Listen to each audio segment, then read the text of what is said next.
We are live, sir. Shall we start? नमस्कार, कारगिल विजय दिवस की हार्दिक शुभकामनाएं। आशा करते हैं कि आप सब स्वस्थ एवं सुरक्षित होंगे। आज 25 जुलाई 2021 को हम 22वें कारगिल विजय दिवस, जो कि 26 जुलाई को मनाया जाता है, उसके स्मरणोत्सव कार्यक्रम में सहयोगी बनने के लिए हम आप सभी का आभार प्रकट करते हैं एवं स्वागत करते हैं। आज का यह कार्यक्रम कारगिल युद्ध के दौरान शहीद हुए भारत माता के 527 पूतों को याद करने के लिए जम्मू कश्मीर अध्ययन केंद्र पूरे देश भर में विभिन्न स्थानों पर अलग अलग सहयोगियों के साथ मिलकर यह कार्यक्रम निरंतर 26 जुलाई को हर वर्ष मनाता आया है। आज कोरोना की परिस्थितियों के कारण हम यह कार्यक्रम जो है ऑनलाइन मोड से कर रहे हैं।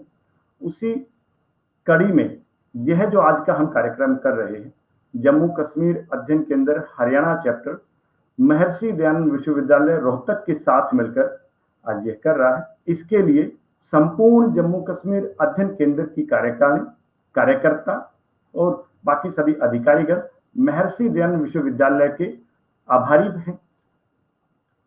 आज का यह कार्यक्रम हमारा महर्षि दयानंद विश्वविद्यालय से संबंधित सभी विभागों, सभी महाविद्यालयों, सभी उसके बाकी डिपार्टमेंट सेक्शंस और अनेकों सामाजिक संगठनों के साथ साथ जम्मू कश्मीर नाउ की फेसबुक और यूट्यूब पेज पर हमारा यह चल रहा है। जम्मू कश्मीर अध्ययन केंद्र, जिसका एक नया नाम अभी कुछ परिस्थितियों की वजह से नाम बदला, जिसमें कि लद्दाख एवं जम्मू कश्मीर अध्ययन केंद्र हुआ, क्योंकि पूर्व में पूरा जो कार्य क्षेत्र था जम्मू कश्मीर अध्ययन केंद्र का, उसको डिवाइड किया गया, इसलिए हमारा नाम अब नया है। जो कि अध्ययन केंद्र 2010 से विभिन्न विषयों पर निम्नलिखित समय समय पर जरूरत अनुसार जो भी विषय लगे उन पर तथ्य आधारित शोध कार्य में महत्वपूर्ण योगदान दे रहा है। इसके साथ साथ जो विषय जब समाज की जरूरत लगे उन पर कार्य कर रहा है। अलग अलग विश्वविद्यालयों में शोध करने के लिए प्रेरित कर रहा है, जिसके की कुछ परिणाम पूर्व में हुए जम्मू कश्मीर के कुछ बदलाव, जैसे धारा 370 का टूटना, 35A का टूटना, जम्मू कश्मीर और लद्दाख का यूटी बनना आदि कुछ विषय आप सब लोग देख पा रहे हैं। वर्तमान में अध्ययन केंद्र निम्नलिखित बिंदुओं पर काम कर रहा है। भारत के अधिक्रांत क्षेत्र, occupied territories of Bharat, 1, Jammu Kashmir के विस्थापित लोग, 2, जम्मू कश्मीर से संबंधित काल, कर्म, व्यक्ति और स्थानों के बारे में शोध करना, और जम्मू कश्मीर एवं लद्दाख का शेष भारत जितना भी है उससे इंटीग्रेशन, उसमें टूरिज्म, उसमें एजुकेशन और अन्य बाकी जो भी विषय हैं, उन सभी बिंदुओं पर, सभी पहलुओं पर विकास के लिए कार्य कर रहा है। अब मैं कार्यक्रम को हमारे आगे बढ़ाते हुए प्रोफेसर टंकेश्वर कुमार जी से अनुरोध करता हूं, जो कि अभी जम्मू कश्मीर हरियाणा चैप्टर के संरक्षक भी हैं और अभी हरियाणा केंद्रीय विश्वविद्यालय हरियाणा के नव नियुक्त कुलपति जी भी हैं। आपसे अनुरोध करता हूं कि आप आए और हमारे आज के वक्ताओं का स्वागत एवं परिचय कराएं। सर। धन्यवाद विवेक जी। सर्वप्रथम मैं आपको बधाई देता हूं कि आपने इस कार्यक्रम का आयोजन किया, और महर्षि दयानंद यूनिवर्सिटी के vice chancellor professor Rajveer Singh ji को भी बधाई देता हूं कि जिन्होंने इस कार्यक्रम के लिए हमें ये प्लेटफॉर्म उपलब्ध कराया, और उनके सहभागी professor Rajkumar ji, dean student welfare, जो इस कार्यक्रम को आयोजित कर रहे हैं, मैं उनको भी बधाई देता हूं। और ये विषय जो है आज है कि कारगिल विजय दिवस, आज हम इसे मना रहे हैं, और इसलिए मना रहे हैं कि आज उन लोगों को एक तो ट्रिब्यूट दिया जाए जिन लोगों ने इसमें अपने कंट्रीब्यूशन की है, और इतने लोगों की जान भी गई है। लेकिन इसके साथ साथ इसको मनाने का उद्देश्य ये भी है कि हम इन चीज़ों को याद रखें, और ताकि जो हमारे जो दुश्मन हैं उनको भी ये याद रहे कि हम सतर्क हैं कि वो दोबारा ना हमें धोखा दे पाएंगे, ना ही कभी हमारे पर इस तरह का कोई चालाकी कर पाएंगे। इसलिए जो है हम इस चीजों को मनाते हैं। आज हमारे साथ कर्नल योगेंद्र सिंह जी हैं और उसके साथ साथ कर्नल जयवंश सिंह जी भी हैं, और हमारे साथ आज होने वाले थे डॉक्टर योगेंद्र यादव जी भी, जो किसी कारणवश, जो कि आप समझ सकते हैं कि इससे भी महत्वपूर्ण कारण हो सकता है कि आज के जो हमारे प्रेसिडेंट हैं वो कारगिल के उसमें जा रहे हैं, तो उनके साथ उनको कोई कार्यक्रम बन पड़ा, इसलिए वो उन्होंने हमारे लिए एक मैसेज दिया है।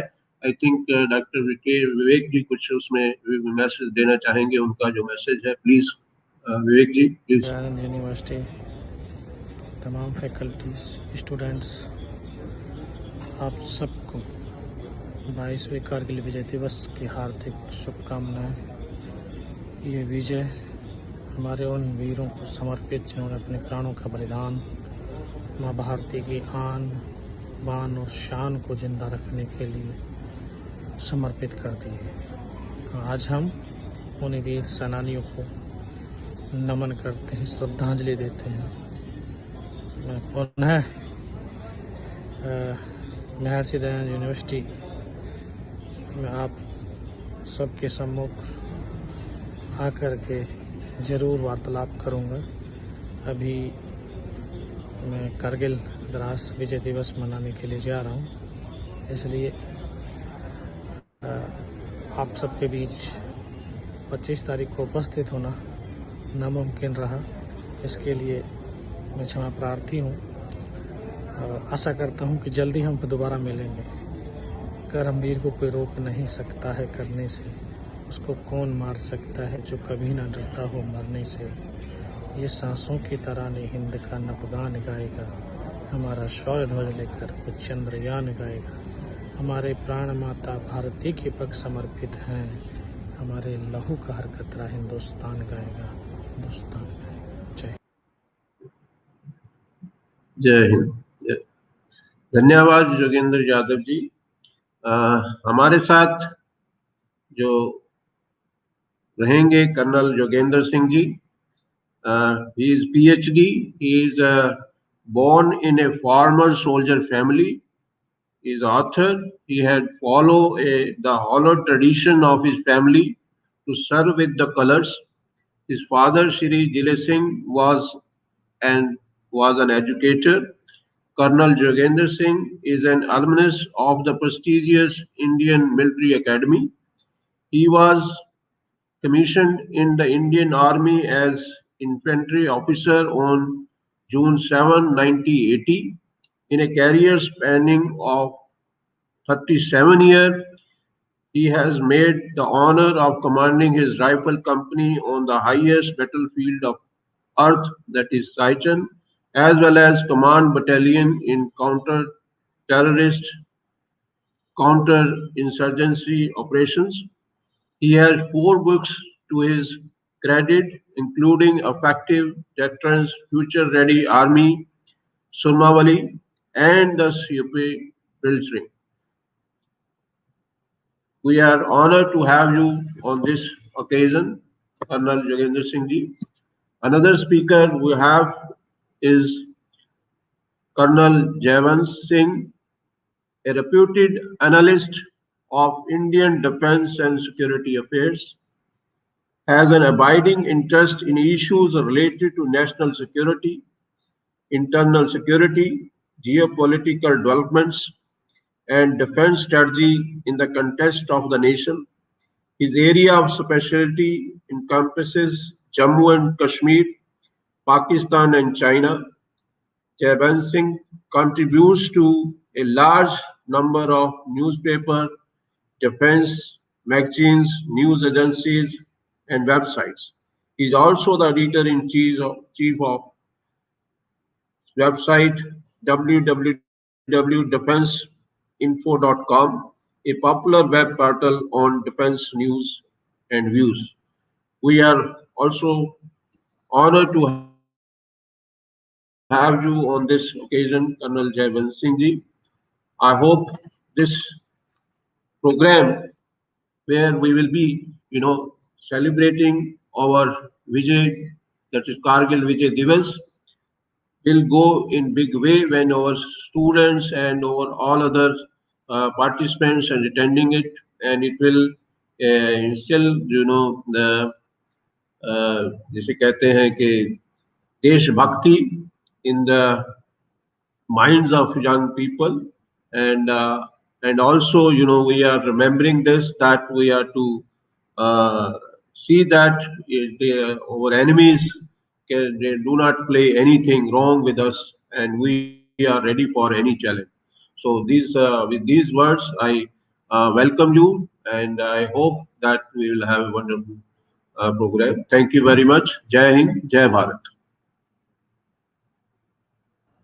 सर धन्यवाद, thank you sir.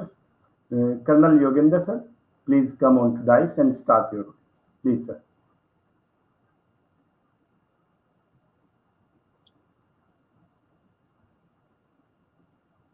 Switch on my mic, please. Yes, sir. Yes, sir. Can you hear me? Yes, sir. How am I audible? Am I audible? Yes, sir. Yes, sir. Yes, sir. Thank you, Dr. Vivek.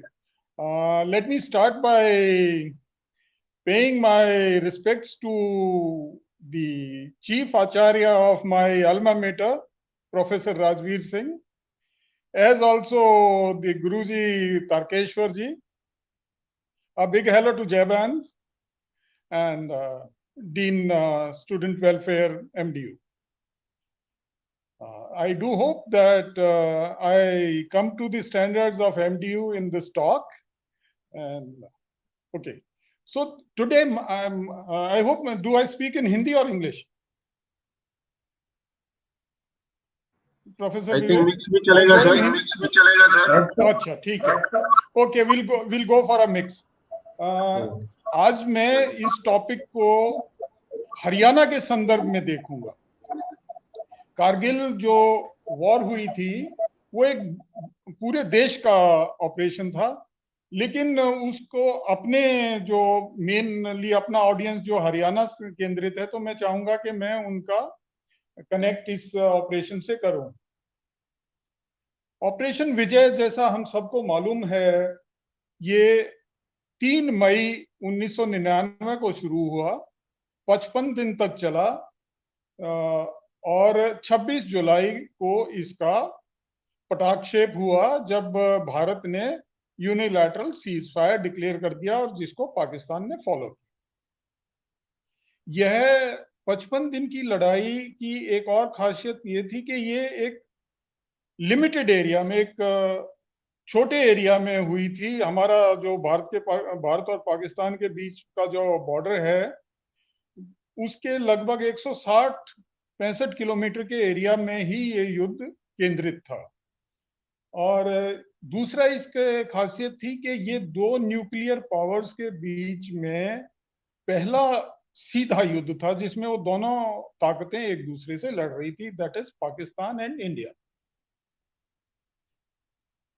Question सबसे पहले ये उठता है कि पाकिस्तान ने ये operation क्यों किया.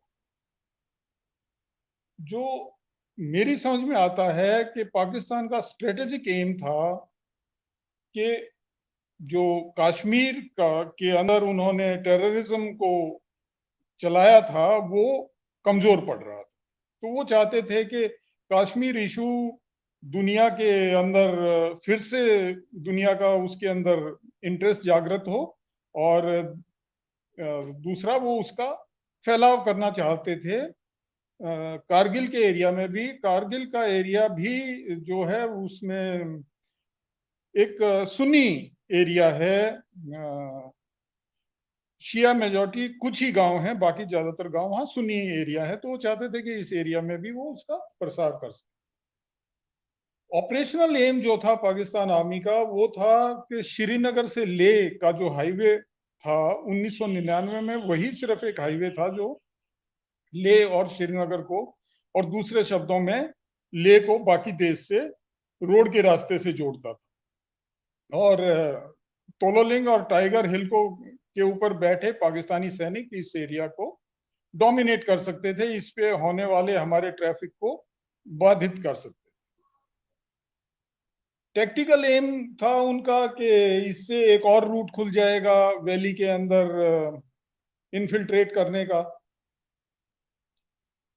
जहां तक शुरुआत है, पाकिस्तान की शुरुआत वाज ब्रिलियंट, मतलब एक बड़ा उन्होंने सोची समझी रणनीति के तहत, और वो कामयाब रहे। जिन जिन पोस्टों को वो कैप्चर करना चाहते थे वो उन्होंने कैप्चर कर लिया।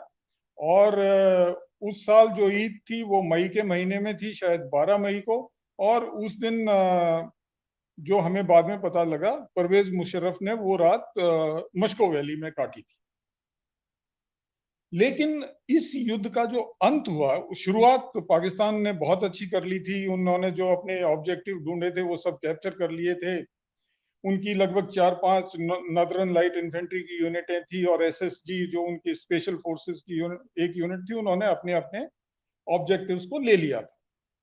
लेकिन जो इसका अंत हुआ वो उनकी उम्मीदों के बिल्कुल विपरीत हुआ, और एक बड़ी हार का पाकिस्तान को एक राष्ट्र के तौर पे, ना सिर्फ सेना के तौर पे, राष्ट्र के तौर पे सामना करना पड़ा। जहां तक भारत का रिस्पॉन्स आया, भारत रिएक्ट कर रहा था, यानी पाकिस्तान ने पहले ही एक सिचुएशन क्रिएट कर दी थी और अब हमें उस सिचुएशन से डील करना था। तो पहला तो पाकिस्तान, भारत का जो डिसीजन था पॉलिटिकल लेवल पे, जो हम जैसे बहुत से उस समय जो सेना में थे और जम्मू कश्मीर में थे, उनको उस समय वो ठीक नहीं लगा था, वो था कि हम इस कॉन्फ्लिक्ट को उसी एरिया में लिमिट करेंगे, इसको और आगे बाहर नहीं फैलाएंगे। दूसरा था कि इस ऑपरेशन का फायदा उठाया जाए, क्योंकि पाकिस्तान सरकार से उस टाइम सिग्नल ये आ रहा था कि उनका प्राइम मिनिस्टर नवाज शरीफ ये दिखाने की कोशिश कर रहा था कि उन्हें तो कुछ पता ही नहीं है। तो भारत का इरादा था कि ये जो उनकी पॉलिटिकल और मिलिट्री लीडरशिप है, इसके बीच में जो दिखाई दे रही है दरार, उसको थोड़ा चौड़ा किया। स्ट्रेटेजिक एम था, जैसा पहले हालत थे उनको वापस लाना, और ऑपरेशनल एम था कि भी लद्दाख को वापस कनेक्ट करना है। लद्दाख को जाने वाली सड़क के ऊपर हम पाकिस्तान का डोमिनेशन बर्दाश्त नहीं कर सकते। टेक्टिकल ऑपरेशन थे कि भाई जितनी कम कैजुअलिटी हो उतनी कैजुअलिटी रखते हुए हमें ये इलाका वापस लेना। जैसा मैंने पहले बताया, लगभग 55 दिन ये युद्ध चला, तो मैं उनमें नहीं जाऊंगा, लड़ाइयों में नहीं जाऊंगा। मोटे तौर पे मैं ये बताना चाहूंगा कि जो लड़ाइयां उस समय की जनमानस में छा गई थी, तोरोलिंग पे 2 राजरिफ का हमला और कैप्चर, टाइगर हिल पे 18 ग्रेनेडियर्स का हमला और कैप्चर, पॉइंट 4875 पे 17 जाट का हमला और कैप्चर, ये जो दरास मस्को वैली सेक्टर था, इसके अंदर जो कैजुअलिटी हुई, उनमें लगभग आधी जो वीर गति हुई वो हरियाणा से। ये एक बड़ी बात मैं बताना चाहता हूं कि बड़ी जबरदस्त गुत्थम गुत्था की, यानी नजदीक की लड़ाइयां हुई यहाँ पे, हाथों से, बैनेट से, पत्थरों से जो इस्तेमाल करके लड़े लोग, और इसके अंदर सबसे ज्यादा जो पार्टिसिपेंट थे वो हरियाणवी थे, और इसीलिए उनकी सबसे ज्यादा शहीदी भी यहाँ हुई।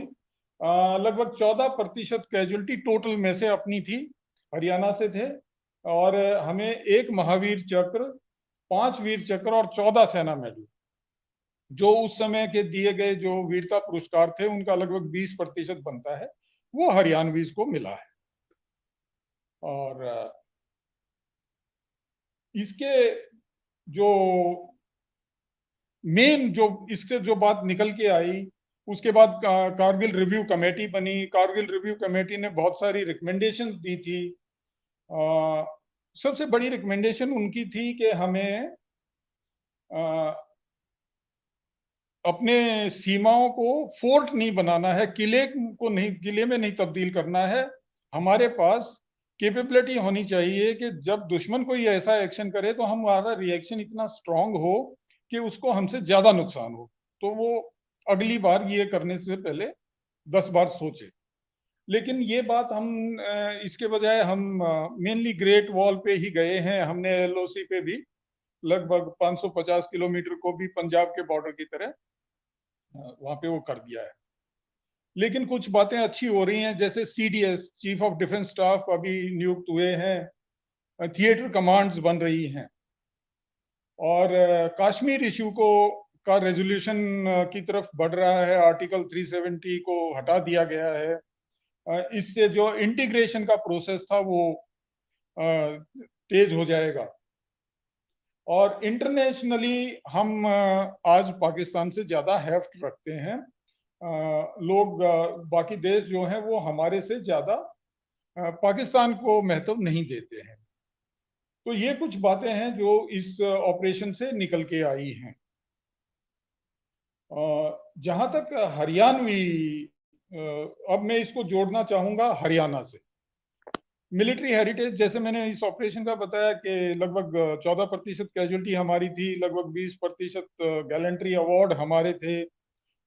टाइगर हिल, तोलोलिंग और मशको की जो खतरनाक लड़ाइयाँ हुई उनके अंदर आधी कैजुअलिटीज अपने जवानों की थी।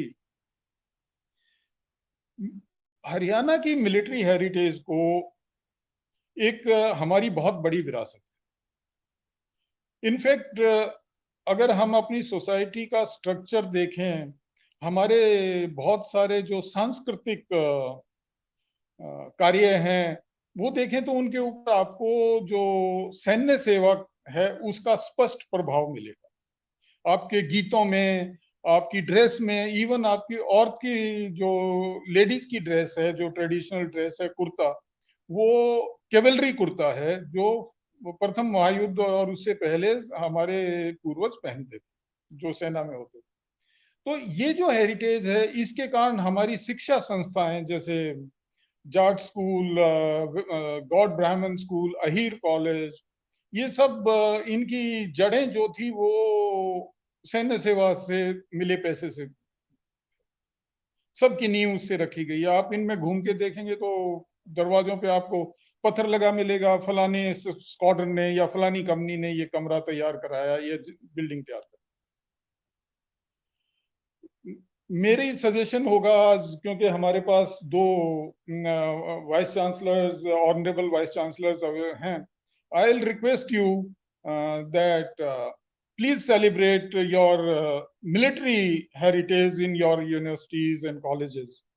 सिर्फ कारगिल नहीं, ऐसे बहुत आइकॉनिक युद्ध हमारे पूर्वजों ने लड़े हैं, जैसे सन 62 का रेजांगला, सन 62 का ही उसी इलाके में गालवान का युद्ध, सन 65 के युद्ध, सन 71 का ओपी अपना ये डोगराई की बैटल, जो एक आइकॉनिक बैटल है जिसका मुकाबला नहीं मिलता है।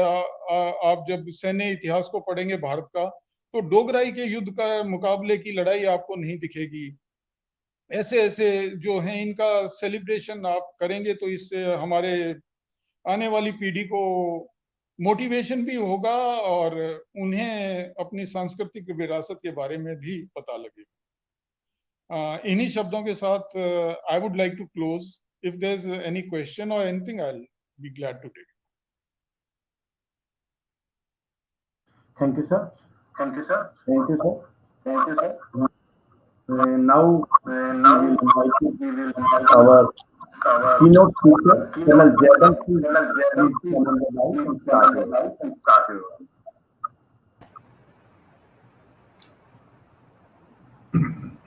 Namaskar. Can you hear me properly? Yes, sir. Okay, thank you very much. Professor Rajbir Singh ji, Vice Chancellor, Maharishi Dayanand University, Rohtak. Professor Rajkumar ji, Dean Student Welfare. My friends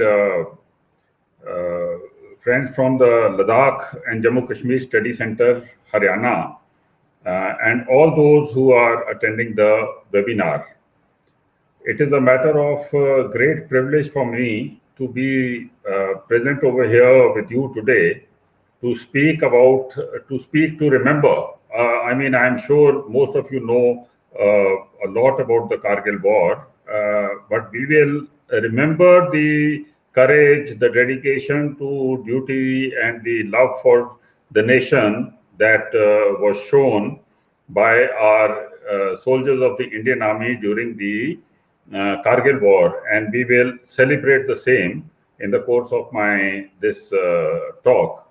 The idea is to remember them, and that is what we shall be doing. I am absolutely grateful and very privileged that you have given me this opportunity.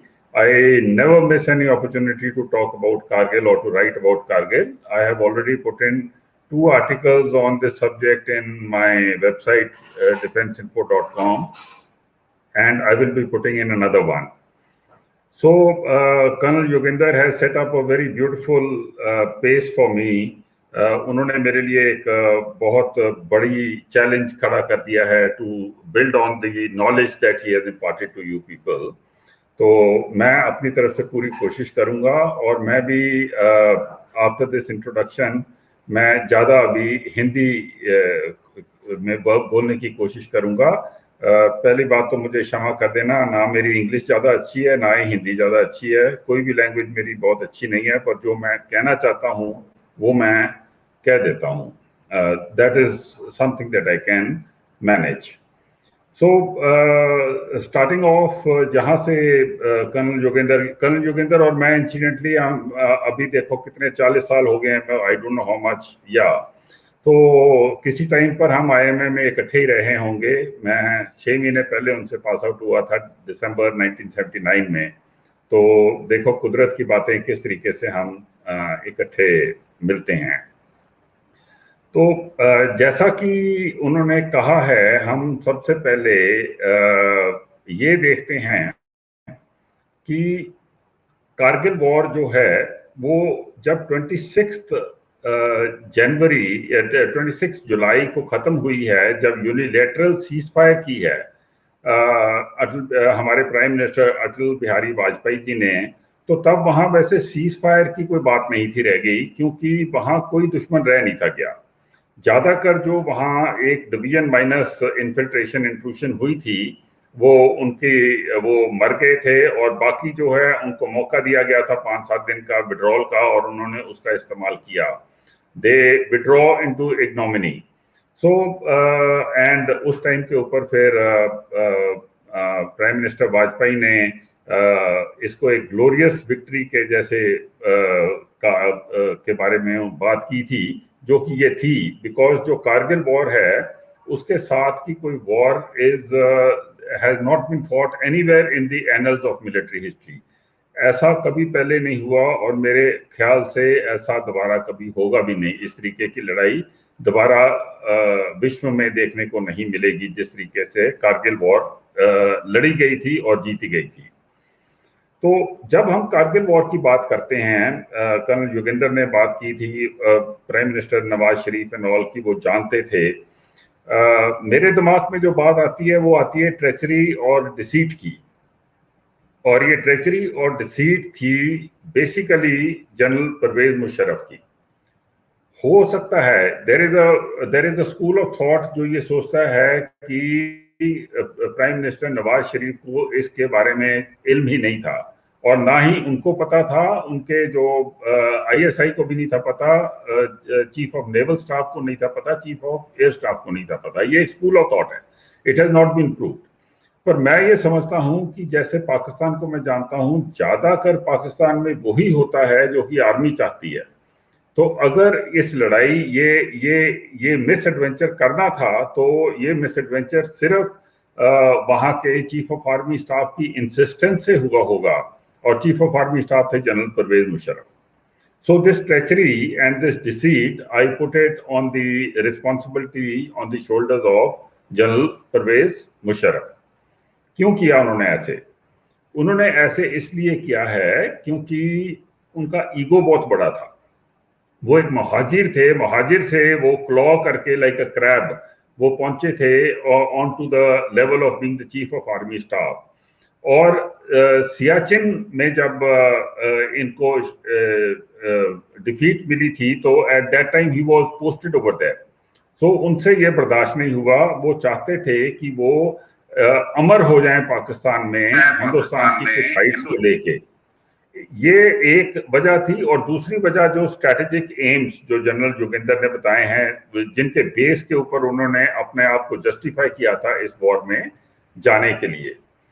तो ये war जो अगर हम इस तरीके से लेते हैं कि औरों को नहीं था पता, तो इसमें 4-5 ही जनरल्स इन्वॉल्व थे। उनको कहते हैं, उनका नाम दे रखा है कारगिल क्लीक, और वो वहां का जीओसी था 10 कोर का। वहां फोर्स कमांड FCNA है, force command northern areas, Gilgit Baltistan की डिवीजन है, उसका जीओसी था। तो वो एक्चुअली वो इसको क्या नाम है, मुशर्रफ को साइकोफेंट्स थे, और जनरल मुशर्रफ चीफ थे, तो उनको आगे बढ़ाने के लिए बढ़ावा दे रहे थे। इससे पहले मैं आपको बता दूं कि 1987 में एज अ ब्रिगेड कमांडर जब उन्होंने इसको किया था, फॉर्मुलेट किया था ये प्लान, जिसका नाम है ऑपरेशन कोपाइमा, तो उस टाइम के ऊपर दी PPP गवर्नमेंट वाज देयर, और उन्होंने इसको रिजेक्ट कर दिया था। उन्होंने कहा था ये पॉलिटिकली साउंड नहीं है हमारा, और मिलिटरीली फीजिबल नहीं है। पर फिर भी जनरल मुशर्रफ ने परसिस्ट किया, वो ये चाहते थे, उनके दिल में था कि ये वो कर दें। अब क्या गलतियां थी इस प्लान में? व्हाट ऑल वाज, ये प्लान जो है ये बहुत बहुत सब्जेक्टिव फैक्टर्स के ऊपर बेस्ड था, और उसमें सबसे पहला सब्जेक्टिव फैक्टर था कि एक नॉर्मल विंटर होगा। अब वहां नॉर्मल विंटर तो कभी होता नहीं है, वहां बहुत ज्यादा इंटेंस विंटर्स होता है। तो इनके जो वहां बंदे आए हैं वो पहले से ही काफी प्रॉब्लम से आए हैं। ये जिस तरीके का बिल्डअप करना चाहते थे इनसे हुआ नहीं। ब्रिलियंस बहुत थी, जैसे कर्नल जोगिंदर ने कहा है, but they could not build up the way they wanted to. सबसे बड़ी इन्होंने जो गलती की है वो ये थी, इन्होंने सोचा था कि इंडियन रिस्पॉन्स बड़ा वीक होगा और बड़ा वैसिलेटिंग होगा। ये गलती पाकिस्तान ने एक बार नहीं बहुत बार की है। एवरी टाइम उनका कोई डिक्टेटर आता है जो कि वॉर मॉन्गरिंग करता है, वो ये सोचता है कि इंडिया में काबिलियत नहीं है रिस्पॉन्ड करने की, और एवरी टाइम दे लूज। और इस बार भी वही हुआ। इंडिया का रिस्पॉन्स इतना स्पॉन्टेनियस था, इतना रिलेंटलेस था, और इतना फास्ट था कि उनको समझ ही नहीं आई how to deal with it. तो उन्होंने जिस सरप्राइज के ऊपर बेस किया था कि हम सरप्राइज करेंगे और थोड़ी देर के बाद फॉरेन इंटरवेंशन हो जाएगी, फॉरेन इंटरवेंशन से UN तक बात चली जाएगी और हम इसको होल्ड कर लेंगे, ऐसा कुछ नहीं हुआ। हमारे उस टाइम के प्राइम मिनिस्टर अटल बिहारी वाजपेयी जी का एक बहुत बड़ा इंटरनेशनल स्टेचर था, और जब उन्होंने इस लड़ाई में जाने का फैसला किया तो कोई भी आवाज नहीं उठी कहीं से भी इंडिया इंटरनेशनल स्पेक्ट्रम पे उनकी डिसीजन के खिलाफ। और जो कर्नल जोगिंदर ने बताया, उनकी डिसीजन जो कि एक बहुत डिफिकल्ट डिसीजन थी और एक बहुत डिप्लोमेटिकली मैच्योर डिसीजन थी, और वो थी कि हम लाइन ऑफ कंट्रोल को क्रॉस नहीं करेंगे। उस डिसीजन के कारण क्या हुआ कि हमारे जो एयरक्राफ्ट थे वो सीधे तरीके से वहां बम्बार्डमेंट नहीं थे कर सकते, बिकॉज उनको बेस्ट टारगेट मिलता था थोड़ा सा डिटूर लेके, और वो डिटूर लेने के लिए उनको लाइन ऑफ कंट्रोल को क्रॉस करना पड़ता था।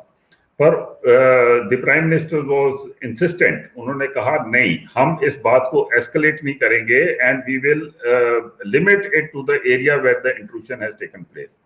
ऐसा करके उन्होंने एक इंडिया की जो राइटियस और जस्टिफाइड स्टैंड है पूरे वर्ल्ड में, उसको एस्टैब्लिश कर दिया, और उससे इंडिया को बहुत ही एक बड़ी शोहरत मिली, बहुत इज्जत मिली कि हमने कैजुअल्टीज लेकर भी एक न्यूक्लियर या दूसरी एक कॉन्फ्लिक्ट जो कि न्यूक्लियर तक हो सकती थी उसको बचा लिया। उनको बहुत लोगों ने कहा था कि आप जो वेस्टर्न बॉर्डर है उसके ऊपर अटैक कर दीजिए, ये कारगिल ऑटोमेटिकली खत्म हो जाएगा और इसी बहाने से हम पाकिस्तान को एक लेसन भी दे देंगे, but he did not agree to it. एक और बहुत बड़ी डिसीट है जनरल मुशर्रफ की, जिसके बारे में बात करना इस टाइम के ऊपर जरूरी है। उन्होंने जो ट्रुप्स चूज किए वहां के लिए, वो नॉर्दर्न लाइट इन्फेंट्री के ही ट्रुप्स थे, जैसे कि कर्नल जोगिंदर ने बताया। नॉर्दर्न लाइट इन्फेंट्री में जो ट्रुप्स हैं वो सारे गिलगित बाल्टिस्तान के बाशिंदे हैं, वो शिया हैं, इनोसेंट हैं, लॉयल हैं, वो उनको ये पता ही नहीं होगा कि उनको किस तरीके से कैनन फॉडर बना के अंदर भेजा जा रहा है और उनको किस तरीके से उनको बाद में एक्सेप्ट ही नहीं किया जाएगा। ये पाकिस्तान आर्मी में जो ये सिंड्रोम है कि वो अपनी पंजाबी एलीट और उसके बाद पश्तून और पश्तून को रखते हैं, बलूच को तो इतना नहीं रखते हैं आजकल, तो कि वो उनको नहीं उन्होंने भेजा, थोड़े से कमांडो भेजे उनके साथ और इनको सलवार कमीज पहना के भेजा वहां पर। मतलब इनको ये भी शोहरत नहीं दी कि ये अपने आप को सोल्जर बता सकें। एक सोल्जर ऐसा होता है कि सोल्जर का अगर एक फेलो सोल्जर, एक बडी की डेथ हो जाती है तो पूरी यूनिट अपनी जान के ऊपर खेल जाती है उसकी डेड बॉडी वापस लाने के लिए। Soldiers do not fight like this. तो ये एक बहुत ही डिसीटफुल काम था on the part of the Pakistani army and specially on the part of general Parvez Musharraf. इसके बारे में बहुत सारी किताबें लिखी हुई हैं। जो बहुत इंपॉर्टेंट किताब है जिसमें जनरल परवेज मुशर्रफ को एक पाकिस्तानी राइटर ने ही उसके खिलाफ लिखा है, वो है नजीम जहरा, और उन्होंने एक किताब लिखी है Kargil, from Kargil to the कू।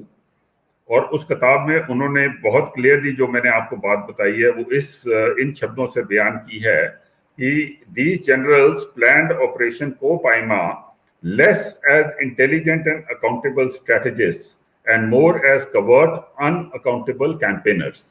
कि इनका जो है, इन्होंने कोई स्ट्रैटेजी नहीं सोची, इन्होंने कोई मिलिट्री थॉट जो है वो इसको नहीं दी, ऐसे ही अंदर चले गए और पूरे सब कॉन्टिनेंट को इन्होंने खतरा पैदा कर दिया, which is really very sad thing to do. और भी बहुत किताबें हैं जो हमारे साथ जुड़े हुए हैं, बच्चे जुड़े हुए हैं, उनको मैं रिकमेंड करूंगा कि और भी किताबें पढ़ें। एक कैप्टन अमरिंदर सिंह ने भी लिखी हुई है, अच्छी किताब है कारगिल के ऊपर। और एक आर्मी के एक थिंक टैंक है, centre for land and warfare studies, clause उसको कहते हैं, उन्होंने 20th एनिवर्सरी के ऊपर एक बहुत अच्छी किताब निकाली थी। उसका नाम है surprise strategy and Vijay 20 years of Kargil and beyond. मेरे हिसाब से जो वहाँ के स्टूडेंट्स हैं और जो कारगिल के बारे में ज़्यादा जानना चाहते हैं, वो ये 3-4 किताबें ज़रूर पढ़ें और उनको अच्छी नॉलेज मिल जाएगी। तो ये हो गया पाकिस्तान का कि पाकिस्तान ने क्या किया वहाँ और कैसे किया ये लड़ाई, पाकिस्तान ने किस तरीके से इनिशिएट की। और इसमें जो गेम चेंजर था वो, जैसे कि मैंने आपको बता दिया, एक बहुत स्विफ्ट एक्शन था इंडियन आर्मी का।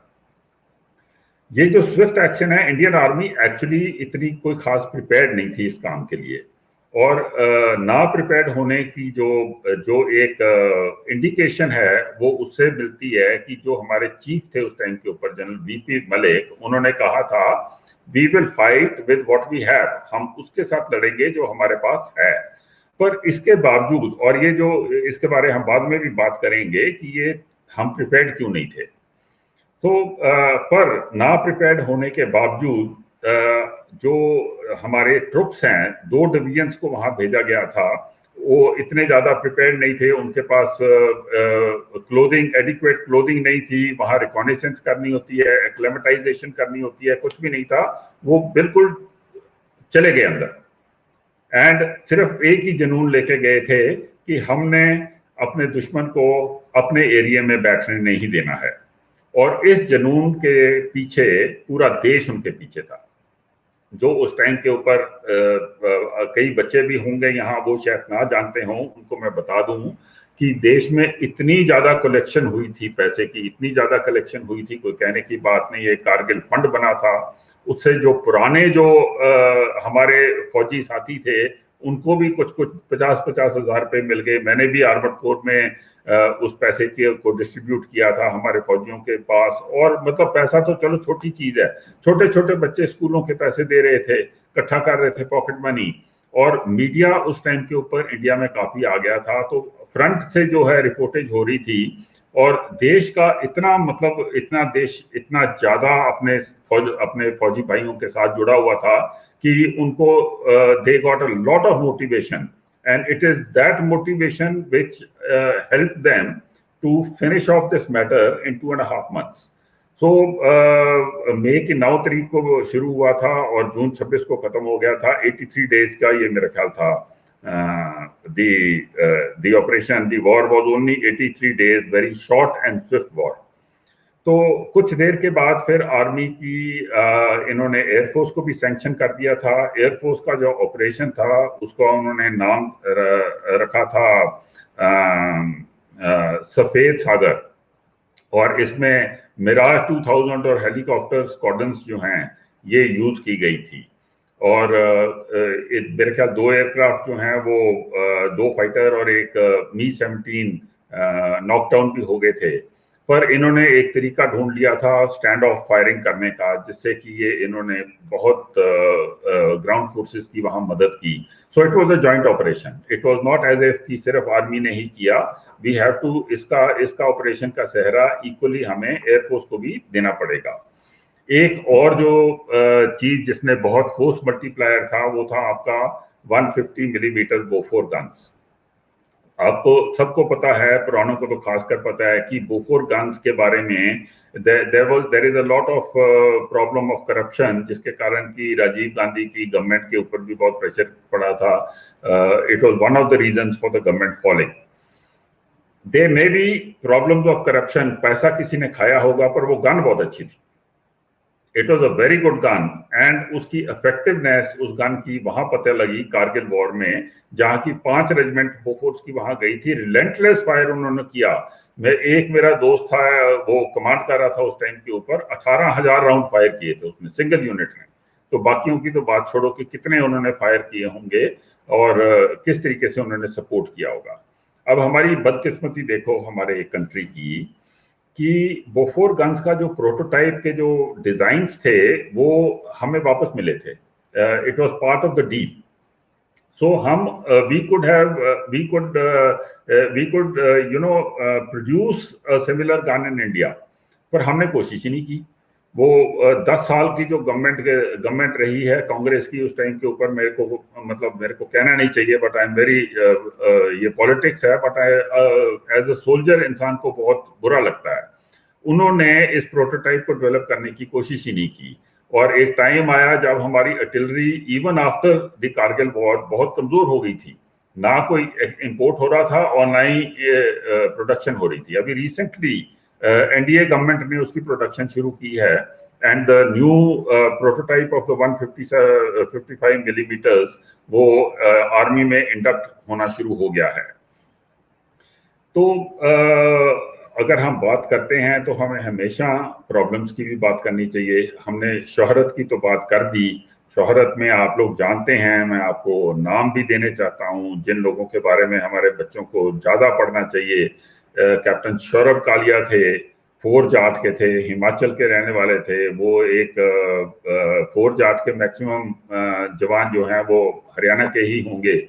तो वो पेट्रोल के लिए गए थे, उनको कैप्चर कर लिया था, बहुत बेरहमी से उनको टॉर्चर किया, और ये भी एक वजह थी। उसके बाद जब उनकी बॉडी आई है तो हिंदुस्तान की फौज जो है वो एक तरह से पागल हो गई थी कि हमने इसका बदला जरूर लेना है। बहुत बुरी तरह से टॉर्चर किया था, उनकी अभी तक भी इंटरनेशनल कोर्ट में लड़ाई चल रही है। फिर कैप्टन विक्रम बत्रा, जिसके बारे में आप जानते हो, 13 जम्मू एंड कश्मीर राइफल्स के थे, पालमपुर के रहने वाले थे। लेफ्टिनेंट मनोज पांडे की 1 साल की भी नौकरी नहीं थी। He was from Gorkha rifles, उनको भी परमवीर चक्र मिला। योगेंद्र यादव जी जो ग्रेनेडियर थे, अभी ऑनररी लेफ्टिनेंट हैं, उन्होंने आज हमारे साथ होना था। वो आपको बहुत अच्छी स्टोरी सुनाते। बहुत ही ज्यादा एक शूरवीर आदमी है। इन्होंने, मैं आपको अभी बता देता हूं, इन्होंने पीछे से रेयर से स्लिथर करके ऊपर गए थे। कमांडो प्लेटून थी इनकी, तो जहां उनकी पोजीशन थी उसके पीछे एक स्टीप क्लिप था, उस क्लिप के ऊपर इन्होंने रस्सियां बांध के स्लेटर करके ऊपर गए, और वहां पहुंचते ही इन्होंने एक ग्रेनेड फेंक दी थी उनके बंकर के अंदर और उनको मार दिया। फिर वहां हाथों हाथ लड़ाई हुई थी। आगे इनकी जो यूनिट है उसको बहुत ज्यादा कैजुअलिटीज हो रही थी। पीछे से जाके उन्होंने अटैक किया, हाथों हाथ लड़ाई हो रही थी, इनको काफी बुलेट्स लगी वहां। ऑनररी लेफ्टिनेंट हैं मेरा ख्याल अभी, या कैप्टन है, तो उनको उस टाइम के ऊपर बहुत ज्यादा इंजर हुए थे, पर फिर भी उन्होंने दूसरे बंकर को भी क्या नाम है फतेह करके तो अपने उस एरिया को ले लिया था। तो उनको वहां से एयरलिफ्ट करके आर्मी बेस हॉस्पिटल दिल्ली में लेके आए थे, और वहां फिर उनकी इलाज हुआ और वो बच गए। पर ये है योगेंद्र यादव जी जिनको आज आपने मिलना था, हमारी it is a bad luck that we could not interact with him. तो प्रॉब्लम्स जो हैं, देखो सबसे पहला प्रॉब्लम था इंटेलिजेंस फेलियर का। हमारा इंटेलिजेंस इतना अच्छा नहीं था जितना होना चाहिए। अभी तो हमने उसमें काफी बदलाव ले आए हैं। सैटेलाइट इंटेलिजेंस भी है और इलेक्ट्रॉनिक इंटेलिजेंस भी है, पर ऐसी चीज होनी नहीं चाहिए। दूसरा, मैंने आपको कहा है कि we were not well prepared. ये भी कांग्रेस रूल का पहले से ही उन्होंने आर्मी को इतनी जितना ध्यान देना है वो दिया नहीं उन्हें, तो we were not well prepared. तो ये बेसिकली लेस ऑन इक्विपमेंट। आजकल जो लड़ाइयाँ होती हैं वो जीती जाती हैं more on equipment and less on boots on ground. पर हमारी ये जो लड़ाई थी ये less on equipment and more of boots on ground के साथ जीती गई है, हमारे मैन पावर ने जीती है। हालांकि आजकल जो लड़ाइयाँ हैं वो टेक्नोलॉजी जीतती है, स्पेशली जब यूएस वगैरह जो हैं वो लड़ते हैं। कारगिल रिव्यू कमेटी के बारे में बताया कर्नल योगेंद्र ने, उसमें जो कुछ भी वो आया है उसको भी कांग्रेस सरकार ने बहुत देर तक उसके ऊपर कोई they did not take any action, very unfortunately. अभी रिसेंटली एनडीए ने वो चीफ ऑफ डिफेंस स्टाफ बनाया है जो कि कारगिल रिव्यू कमेटी का ही एक पॉइंट था। ये कहते हुए मैं अभी थोड़ा सा एक इमोशनल बात के ऊपर आ जाता हूँ। मैं बात करूंगा दो सोल्जर्स की, दो सोल्जर्स जिन्होंने जो इस लड़ाई में थे, एक पाकिस्तान का और एक हिंदुस्तान का। पहले पाकिस्तान का सोल्जर हारा, उसने ये सारा कंसीव किया था कंसेप्ट। उसके बाद फिर अपने आप को बचाने के लिए डिक्टेटर बना। उसके बाद आज के दिन में हॉस्पिटल में है, एम्बिटेड है, अलोन है, एक्साइल्ड है, और उसको उस कंट्री ने उसके अगेंस्ट एक डेथ सेंटेंस पास किया है। ये है जनरल परवेज मुशर्रफ। सो इससे पता लगता है कि डिसीट जो है और डुप्लिसिटी जो है, जो अपने दिल में वैर रखना है, उसकी कभी जीत नहीं हो सकती। उसने इतनी कोशिश की और कोशिश करने के बाद फिर अपनी कंट्री को भी दबा दिया अपने आप को बचाने के लिए, पर फिर भी कुछ नहीं बना। आज दुबई में बैठा हुआ है, उसकी फोटो है इंटरनेट के ऊपर, देख लीजिए, ऑक्सीजन लगा हुआ है, बुरे हाल है। कोई इतनी ज्यादा उम्र भी नहीं है, 75-76 ईयर्स है, पर स्ट्रेस ही उसको ले बैठी है। ये पहला आदमी है। दूसरा आदमी है एक लेफ्टिनेंट जनरल वाई.के. जोशी, जो कि उस टाइम के ऊपर 13 जम्मू कश्मीर राइफल्स को कमांड कर रहे थे। उस टाइम पर लेफ्टिनेंट कर्नल थे। संजय कुमार और बत्रा, विक्रम बत्रा, ये दोनों उन्हीं की यूनिट के हैं। 2 परमवीर चक्र उनकी यूनिट के हैं। आज वो हमारी नॉर्दर्न कमांड के कमांडर हैं, लेफ्टिनेंट जनरल हैं, नॉर्दर्न कमांड के कमांडर हैं। पिछली बारी जो चाइनीज इनकर्शन हुई है उसमें उसको संभालने में उनका बड़ा योगदान था। और कुछ दिन पहले वो एक सुकोई में बैठ के फ्लाई किए हैं on top of Batra top, पूरी दुनिया को दिखाने के लिए कि देखो ये हमारा एरिया था, किसी ने लेने की कोशिश की, हम अभी सुकोई में इसके ऊपर से फ्लाई कर रहे हैं। और फ्लाई करके उन्होंने नमन, he paid respects to his soldiers who died over there and all other soldiers who died over there, but who took back the Indian real estate from the hands of the enemy. इसके अलावा आजकल वहां पर corona के कारण बहुत थोड़ा सा म्यूटेड है सेलिब्रेशन, पर फिर भी बहुत कुछ किया उन्होंने। उन्होंने एक प्रोग्राम किया है जिसमें कश्मीरी बच्चों ने आके कारगिल के बारे में डांस रिसाइटल्स दिए और गीत गाए, तो वो प्रोग्राम उन्होंने किया। मोटरसाइकिल के ऊपर सारे कोर कमांडर और आर्मी कमांडर उधमपुर और श्रीनगर से कारगिल गए हैं। मोटरसाइकिल के ऊपर एक मोटरसाइकिल रैली की है उन्होंने अपने जवानों की याद में, to commemorate the bravery of the soldiers. और आज जैसा कि पता लगा है कि प्रेसिडेंट रामनाथ कोविंद भी शायद कारगिल जा रहे हैं कल की फंक्शन के लिए, रीफ्लिंग के लिए। प्रेसिडेंट रामनाथ कोविंद 2019 में भी गए थे वहां पर, और हमारे प्राइम मिनिस्टर जो हैं वो भी जाते हैं, वॉर मेमोरियल पर जाते हैं, दिल्ली के वॉर मेमोरियल में नमन करते हैं, रीफ्लिंग करते हैं। सो सिर्फ बड़े ही नहीं, हर जगह। अभी देखो जम्मू कश्मीर, लद्दाख जम्मू कश्मीर स्टडी सेंटर ने एक यहाँ किया है फंक्शन, और भी बड़ी होंगी। कल मैं सीमा जागरण मंच में बोल रहा था। तो बहुत मतलब पूरे देश में अभी तक भी हम कारगिल को इस तरीके से याद करते हैं, उनके शौर्य को याद करते हैं, और करना भी चाहिए। और बच्चों को प्रेरित करना होना चाहिए कि वो फौज में जाने की कोशिश करें। लास्ट पॉइंट जो है वो ये है कि हमारे ऊपर जो चैलेंजेस हैं, जो हमारे ऊपर सिक्योरिटी के चैलेंजेस हैं, वो खत्म नहीं हुए हैं। पाकिस्तान की फितरत जो है वो अभी तक बदली नहीं है। इवन दो सीज फायर चल रही है, पीछे से पाकिस्तान के साथ क्या हुआ है कि उसके ऊपर इंटरनेशनल प्रेशर बहुत था, स्पेशली इस्लामिक कंट्री से, सऊदी अरेबिया और यूएई से, कि आप ये मसले को हल करो, कश्मीर के मसले को, और इंडिया के साथ ये जो आपका इतना बड़ी लड़ाई चल रही है इसको बंद कीजिए, क्योंकि इससे इंटरनेशनल लेवल के ऊपर बहुत इफेक्ट हो रहा है। वो प्रेशर में आके पाकिस्तान ने सीज फायर को मेंटेन करने की तो डिक्लेरेशन दे दी, पर साथ ही उनके प्राइम मिनिस्टर ने कहा कि हम टॉक्स तभी करेंगे अगर इंडिया अपने प्री अगस्त 2019 स्टेटस पर चला जाए। Pre August 2019 status in Kashmir का मतलब है कि जो हमने एब्रोगेशन की है आर्टिकल 370 की 35A की, उसको रिपील कर दें, और जो हमने 2 यूनियन टेरिटरीज बनाई हैं उसको भी रिपील कर दें।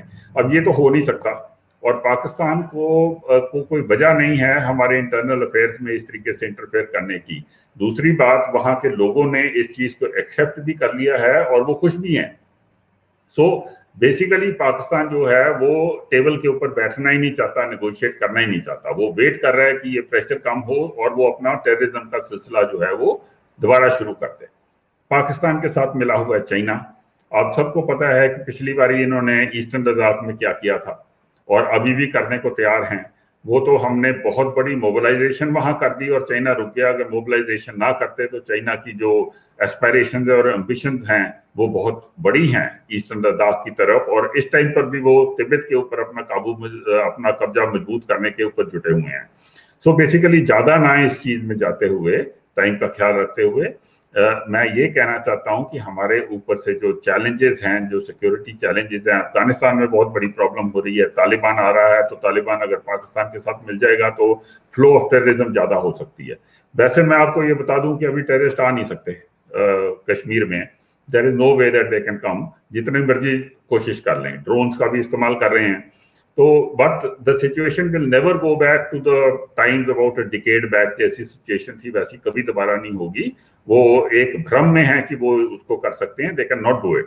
एक तो वहां के लोग नहीं करने देंगे, और दूसरा हम बहुत सतर्क हैं। पर ये सतर्क हमारा को रहना बहुत जरूरी है आगे से भी, जिसके लिए कि हमारे देश को अपने सोल्जर्स को पूरी रिस्पेक्ट देनी चाहिए, उनकी देखभाल करनी चाहिए, उनको इक्विप करना चाहिए। डेवलपमेंट तो होती रहेगी, सबसे पहले सिक्योरिटी है। अगर सिक्योरिटी है तो डेवलपमेंट होगी, अगर सिक्योरिटी नहीं है तो डेवलपमेंट नहीं होगी। शॉर्टेजेस काफी हद तक पूरी की हैं एनडीए गवर्नमेंट ने, पर अभी तक बहुत दूर जाना होगा, क्योंकि बैकलॉग बहुत ज्यादा है। तो उस पूरे बैकलॉग को पूरा करना पड़ेगा, क्योंकि हम हमेशा ही कॉन्फ्लिक्ट की लाइफ सिचुएशन में रहते हैं। तो ये कहते हुए मैं एक दो और कोट्स आपको देता हूं कारगिल के बारे में ही, जो कि आज ही मैंने अपने एक लेख में लिखी है। Do not lament the death of a warrior in the battlefield. They are honored in heaven. तो हमें उनको लिमेंट नहीं करना चाहिए, हमें उनको याद करना चाहिए और हमें उनको फॉलो करना चाहिए। जैसे कर्नल योगिंदर ने कहा है, मैक्सिमम बच्चों को फौज को ज्वाइन करने की कोशिश करनी चाहिए। कम से कम अगर आप तैयारी करोगे तो आप फिजिकली तो फिट हो जाओगे, और आप टेस्ट में बैठोगे तो उससे आपको ये मिलेगा, जोश मिलेगा। एनसीसी को ज्वाइन करो, कुछ देखो, डिफेंस के बारे में ख्याल करो। और ये हम लोगों ने, कर्नल योगिंदर और मैं रहे हैं फौज में, हमें पता है कि ये सिर्फ ये मौत के बारे में नहीं होती, वीर गति के बारे में नहीं होती। एक अच्छा फौजी ये कहता है कि it is not his duty to die for his country, it is his duty to allow the other person to die for his country. हम खुद मरने के लिए वहां नहीं जाते, हम दुश्मनों को मारने के लिए जाते हैं। तो इस वजह से एक बहुत करेजियस काम होता है ये। और हमारी जो कम्युनिटीज हैं, पंजाब की कम्युनिटी है और हरियाणा की कम्युनिटी है, बाकी भी आजकल तो मैक्सिमम सोल्जर्स जो हैं, ऑफिसर भी यूपी से आ रहे हैं। तो हमें हमारे बच्चों को प्रेरित करना बहुत जरूरी है that they should join the army. It is a beautiful life, बहुत अच्छी जिंदगी है। और मुझसे पूछ लो, मैंने तो एक एक मिनट वहां एंजॉय किया है। तो ये कहते हुए मैं एक और छोटी सी बात से खत्म करता हूं कि शहीदों की चिताओं पर लगेंगे हर बरस मेले, वतन पर मर जाने वालों का यही बाकी निशान होगा। तो ये निशान रहेगा, यही हमने आज किया है। हमने अपने शहीदों को याद किया है, उनकी वीर गति को याद किया है और हम याद करते रहेंगे। ये कह के मैं I will close my address. Thank you very much once again for giving me this opportunity. I am humbled and I am privileged.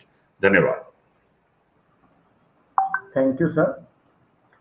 आपका जो स्पीकर लेक्चर था वो बहुत ही इंफॉर्मेटिव है और हमें पूरी उम्मीद है कि आपसे इंस्पायर होकर नेक्स्ट टाइम आप देखेंगे कि हमारी यूनिवर्सिटी से भी एक अच्छी क्वांटिटी में कुछ जो स्टूडेंट है हमारे वो ज्वाइन करेंगे इंडियन आर्मी को। और मुझे बता देना नंबर बता देना मुझे। Sure sir, sure. हमारी यूनिवर्सिटी का जो सर एसएसबी सेंटर है सर, वहां से मैं भी कल ही देख रहा था 2015 में आई थिंक 138 ऑफिसर जो है वहां से ज्वाइन कर चुके हैं। वो लिस्ट थी, वो अपडेटेड लिस्ट में उसके साथ अपडेट नहीं, वो जिसमें मैंने देखा था उसको, और उसमें हम और ज्यादा अपग्रेड करेंगे नेक्स्टली। आप जैसे लेक्चर से मुझे और हमें मोटिवेशन मिलता है। अब हम हमारे इस कार्यक्रम के आज के जो हमारे कार्यक्रम के अध्यक्ष हैं, माननीय अध्यक्ष जी प्रोफेसर राजबीर सिंह, कुलपति महर्षि दयानंद विश्वविद्यालय रोहतक से मैं अनुरोध करता हूँ और अपना उद्बोधन हमें दें। धन्यवाद। Thank you, Vivek. Again, a very good morning to all of you. And I pay my rich tribute and homage to the Kargil martyrs to remember their supreme sacrifice made by our brave soldiers for the safety and integrity of this great nation.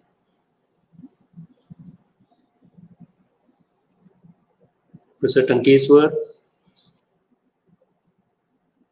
who is the patron of Jammu and Kashmir Study Center, Haryana chapter, Colonel Jaybant Singh, Colonel Yogendra Singh, our Dean Student Welfare, Professor Rajkumar ji, and of course the young and energetic Dr. Vivek, who is the key person, I would say, to bring all of us on this platform, and his entire team. Let me also congratulate Jammu and Kashmir Study Center and our Department of Youth Welfare or Students Welfare, who together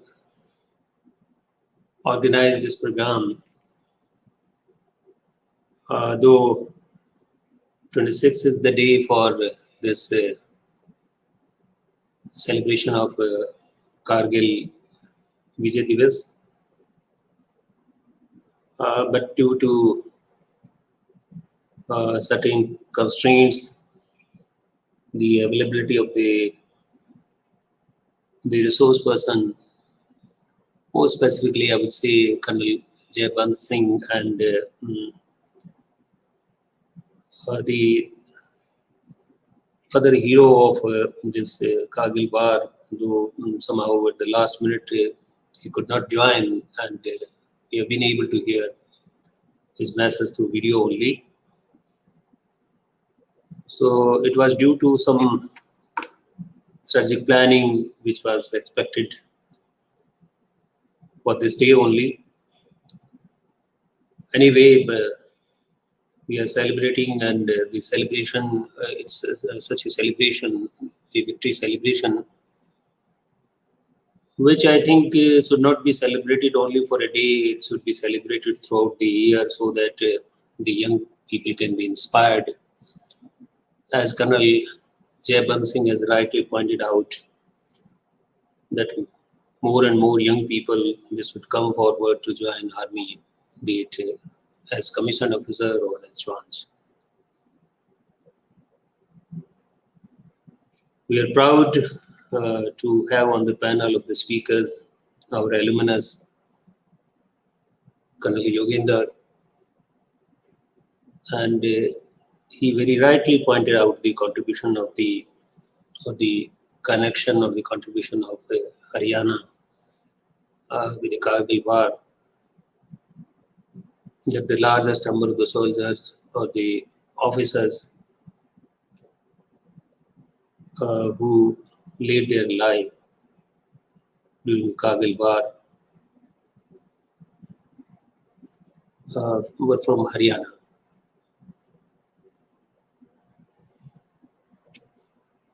Actually,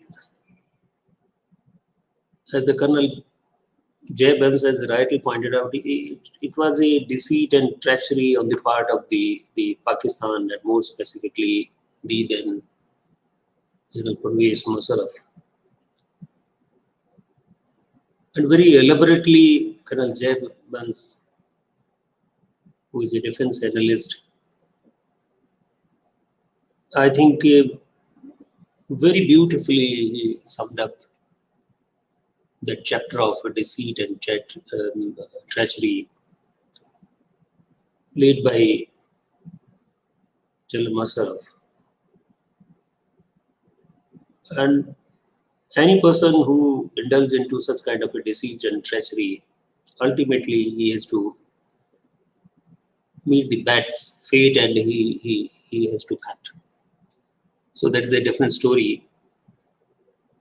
But the fact of matter is that India won this battle. Colonel Yoginder told us, and it's a fact, I think it was first of its kind war, though at a limited scale, limited to very small territory. But it was a fast battle, and I think more than 500, if the exact figure can be there, I think 527 people died on our side, on India's side. The war, which continued for almost 2 months, very difficult terrain, and ultimately our brave soldiers, they won the war. Not only it was a military victory, it was a diplomatic victory of the country. Colonel Jay Benz has beautifully summed up how the India was given a kind of a credit for this, that though both the country Pakistan की अगर बात करें, India की बात करें, कि दोनों के दोनों जो देश हैं वो न्यूक्लियर पावर थे, न्यूक्लियर पावर हैं, और ये जो वार है ये बहुत बड़े स्केल पे भी एस्केलेट कर सकता था. But credit goes to the then leadership of the statesman, और प्राइम मिनिस्टर श्री अटल बिहारी वाजपेयी, कि बहुत सूझबूझ के साथ जो है एक लिमिटेड एरिया में और मिलिट्री विक्ट्री के साथ साथ देश की जो है डिप्लोमेटिक विक्ट्री भी जो है देश को इस वार के माध्यम से मिली. और पाकिस्तान को एक किस्म से एक लेसन जो है वो भी मिला. नो डाउट हमने भी इस वार के माध्यम से कई लेसन जो है एज ए नेशन, जो कि कर्नल बेंस ने बताया कि किस तरह से हमारी जो इंटेलिजेंस फेलियर रही, और दूसरी प्रिपेयर्डनेस भी जो है वो हमारी उस तरह की नहीं थी. तो इस तरह की चीज़ें जो हैं वो हमेशा सीखने को मिलती हैं, और इस बार से भी जो है बहुत कुछ सीखने को मिला. लेकिन एक बड़ी बात जो मैं कहूँगा कि यूथ के लिए जो हमेशा जो है, और ख़ासकर ये जो वार जो है उससे मिली, वो यूथ, पूरा देश जो है वो एक किस्म से गैल्वेनाइज हुआ और पूरा देश जो है वो हमारी फौज के साथ जो है वो खड़ा रहा। और जैसा मतलब मैंस ने बताया कि ना केवल पैसा बल्कि जिस तरह की जो इमोशंस, जो फीलिंग लोगों की इस वार के वक्त, और शायद ये पहला ऐसा वार था जो ऑलमोस्ट इसकी डेली कवरेज जो है मीडिया के माध्यम से हम देखते थे। और यूथ को काफ़ी इंस्पायर किया है। जो हमारे बहादुर जवानों ने जो शहीदियाँ दी, अनेकों लोग थे जिनके नाम आज भी हम लेते हैं तो रोंगटे खड़े होते हैं। जिस तरह की शहीदी उन्होंने दी, जिस तरह की बहादुरी उन्होंने दिखाई। कैप्टन विक्रम बत्रा, ग्रेनेडियर योगेंद्र सिंह जिनका मैसेज हमें अभी सुनने को मिला, लेफ्टिनेंट मनोज पांडे 1 साल से भी कम जो है नौकरी फौज की थी, लेफ्टिनेंट बलवान सिंह, मेजर राजेश सिंह अधिकारी और बहुत से लोग जो हैं, राइफलमैन संजय कुमार, मेजर विवेक गुप्ता, नायक दिगेंद्र सिंह, सैकड़ों की संख्या में जो है शहीदी जो है हमारे जवानों ने दी। मुझे मौका मिला पिछले साल जो है ले जाते हुए जो हाईवे है श्रीनगर से लद्दाख लेह को जाते हुए, रास्ते में कारगिल आता है और ये जो कारगिल जो वार मेमोरियल है, मैं अपने परिवार के साथ जो है सड़क के रास्ते, उस हाईवे के रास्ते जो है लद्दाख जाते हुए, ले जाते हुए, वो जगह ही अपने आप में एक इतना इंस्पायरिंग पॉइंट मैं कहूँगा कि, और मैं अपने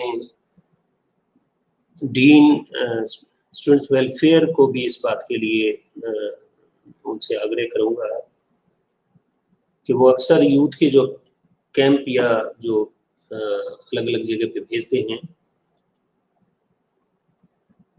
तो कारगिल की उस वार मेमोरियल जो है वहाँ के लिए भी कुछ जो है हर साल जो है कुछ इस तरह के टूर जो है वो ज़रूर प्लान करें।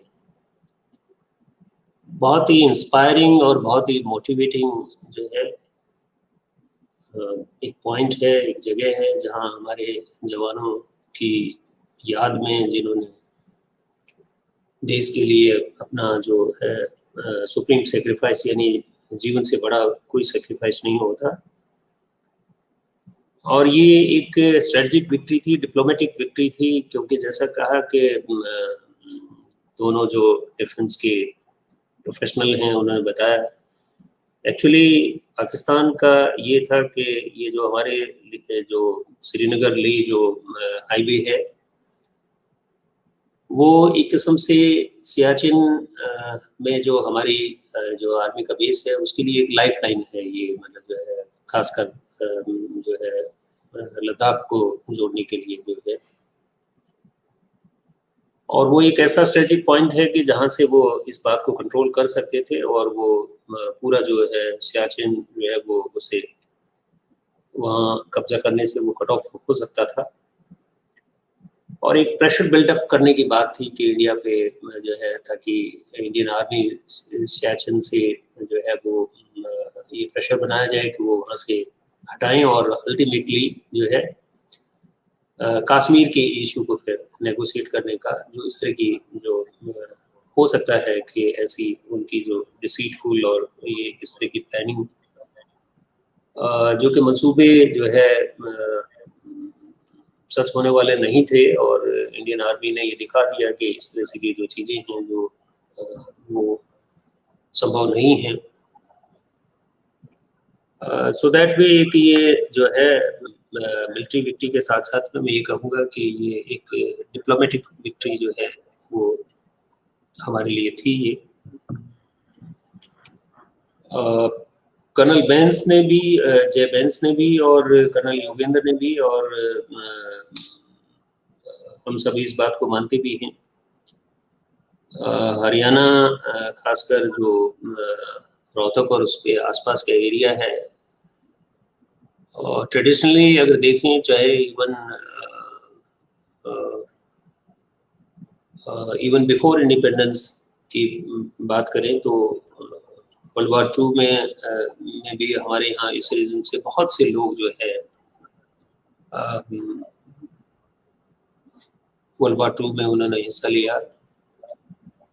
इंडियन आर्मी की बात करें तो हरियाणा में भी जो है रोहतक, झज्जर, सोनीपत, जींद, इस एरिया से जो है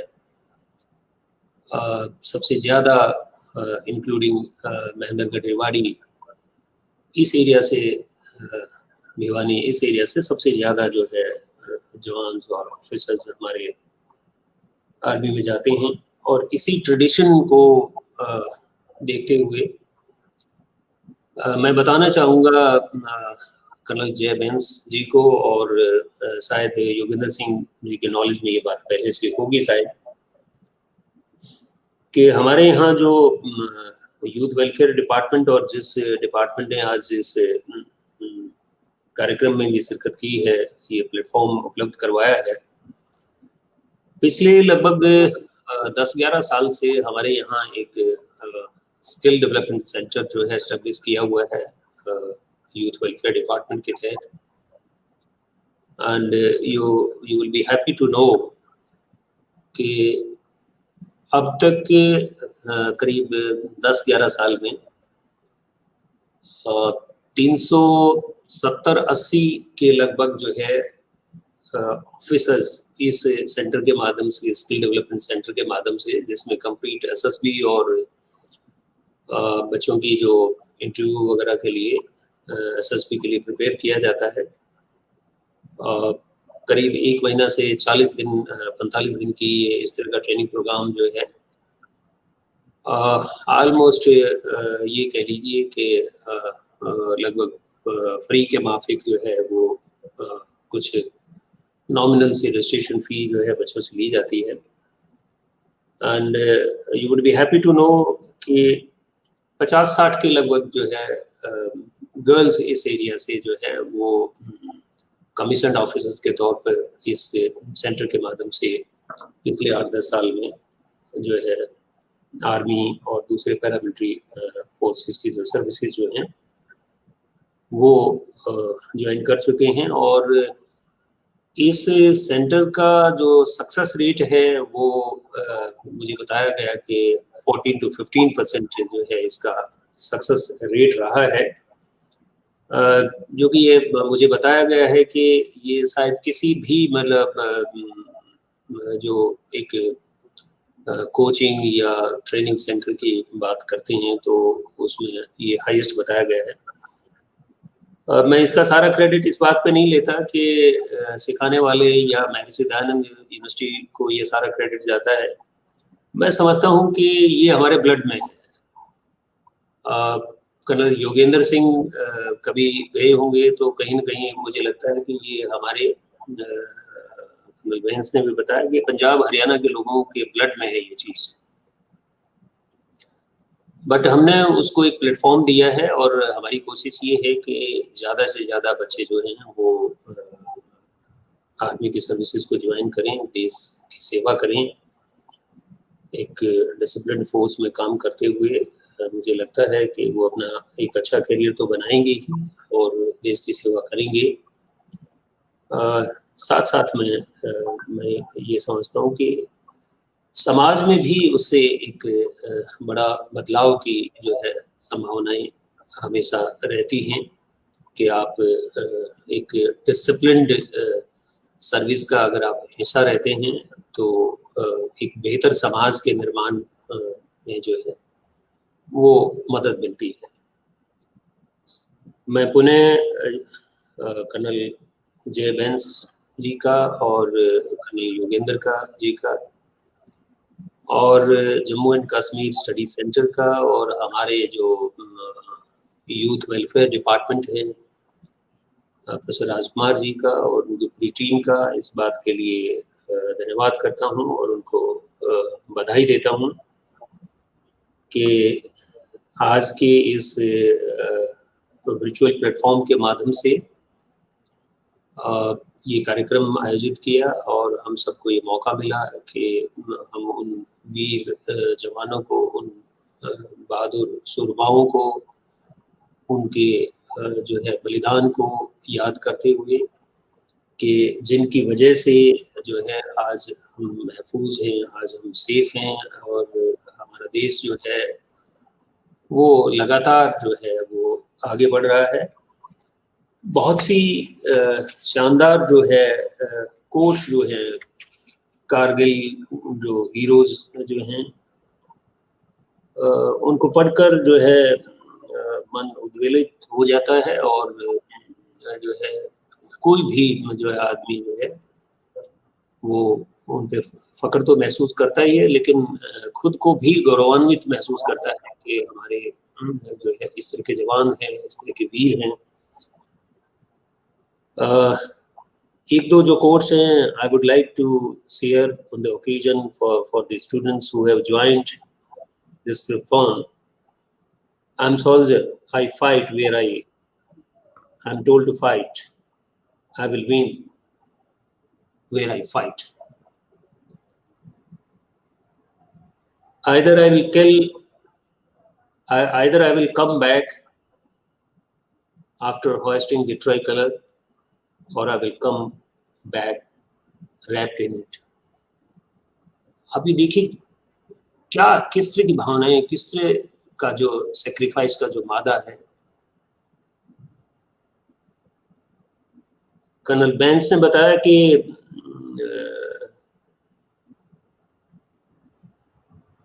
लेफ्टिनेंट पांडे जो है, कैप्टन पांडे, उनकी कोट जो है कितनी आदमी को जो है उद्वेलित कर देती है। If death comes before I prove my blood, I swear I will kill death.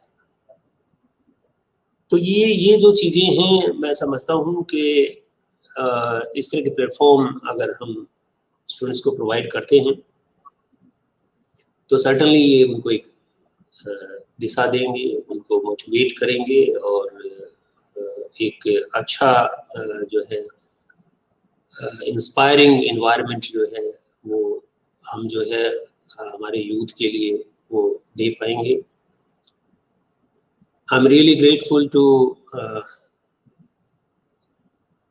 Colonel Jay Benz and Colonel Yogendra Singh for sparing your valuable time,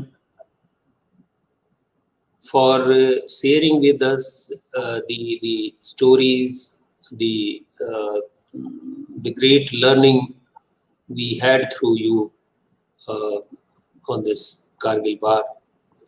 So I really salute you all people for making this day memorable and giving us an opportunity to pay respect and homage to our brave soldiers. Thank you. Thanks a lot.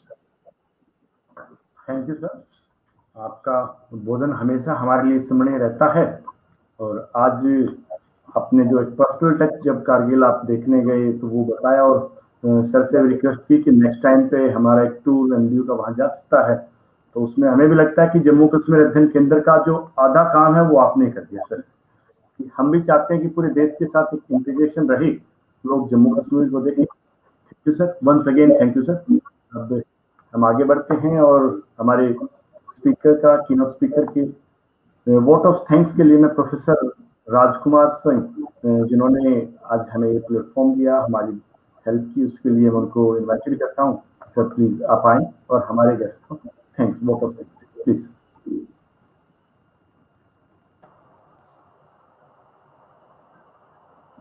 आप सभी को नमस्कार। ये मेरे लिए एक बहुत ही सौभाग्य की बात है और गर्व की बात है कि मुझे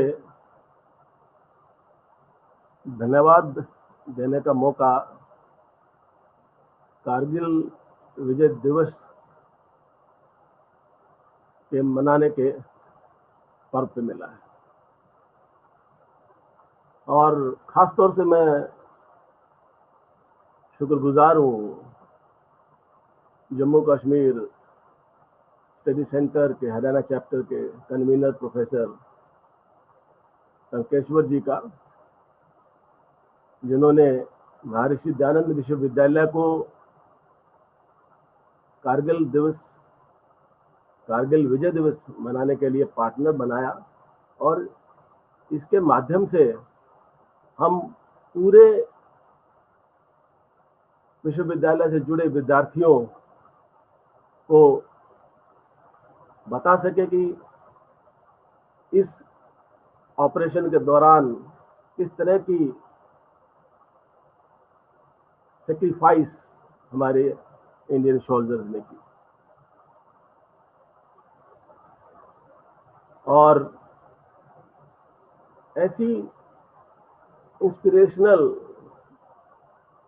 stories associated with this event, so they can understand the contribution or the sacrifice made by the Indian soldiers. इसमें कोई दो राय नहीं कि एक बहुत छोटे स्पेस पे एक लड़ाई लड़ी गई, मगर अगर हम परिस्थितियों की बात करें और एक उस ज्योग्राफी की लोकेशन की बात करें, बहुत ही कठिन थी। और उस ऐसी परिस्थिति को एक चुनौती देना एक साहस भरा कदम होता है। और ये एक हमारी फौज ने जो करके दिखाया है, हमारे जवानों ने जो करके दिखाया है, ये अपने आप में एक बहुत बड़ी काबिले तारीफ मिसाल है। मुझे खुद मौका मिला सेल्फ ड्राइव करने का, मनाली से लेह और लेह से जोजिला जाते हुए श्रीनगर जाने का। बहुत ही ब्यूटीफुल प्लेस, और जो प्रकृति ने उस प्रदेश को सुंदरता बख्शी है, उससे हम सभी परिचित हैं। और जो आज के दौर में आदरणीय प्रधानमंत्री मोदी जी उस आवाम के लिए जो काम कर रहे हैं, निश्चित रूप से उस देश का आवाम, उस प्रदेश का जो आवाम है वो मुख्य धारा में होगा, और ये हमारे लिए एक बहुत बड़ी उपलब्धि होगी। आज के स्पीकर कर्नल योगेंद्र सिंह, मैं उनका धन्यवाद करता हूं कि उन्होंने अपने बहुमूल्य समय में से समय निकाला और उन्होंने कुछ बातें शेयर की जो कि कारगिल युद्ध से जुड़ी हुई थी। कैसे एक शुरुआती रूप से एक बेहतरीन पोजीशन थी इंडियन पाकिस्तान आर्मी की, और अंत में जो उनके दांत खट्टे किए और हमने जीत हासिल की, ये इंडिकेट करता है हमारी भारतीय फौज के उस साहस का, किसी भी कठिन परिस्थितियों में काम करने के जज्बे का, कि वो किसी भी मुकाम को, किसी भी चैलेंज को बाखूबी कबूल कर लेते हैं। और जो हमारी हेरिटेज है, आर्मी से जुड़ा हुआ हमारा प्यार है, लगाव है, लाड है, हमें फौज में जाने का एक जज्बा है, उसके बारे में बताया उन्होंने। और जिसको कि कंटिन्यू करने की, एक जिसको कि बरकरार रखने की जरूरत है, उसी दिशा में आदरणीय वाइस चांसलर जी प्रोफेसर राजवीर सिंह जी के नेतृत्व में विश्वविद्यालय काम करता रहता है। हम वो सेंटर चलाते रहते हैं, हम सेंटर हमारा चलता है, निरंतर चलता है, जिसके माध्यम से हम फौज के लिए जवान और अधिकारी की जो चयन की प्रक्रिया है, उसमें उनको कैसे हम एक कुछ टिप्स दे सके, कैसे हम उनको प्रिपेयर कर सके, ताकि विश्वविद्यालय जो भारतीय फौज को जो जवानों और अफसरों की जरूरत है, उसमें भी अपना सहयोग कर सके।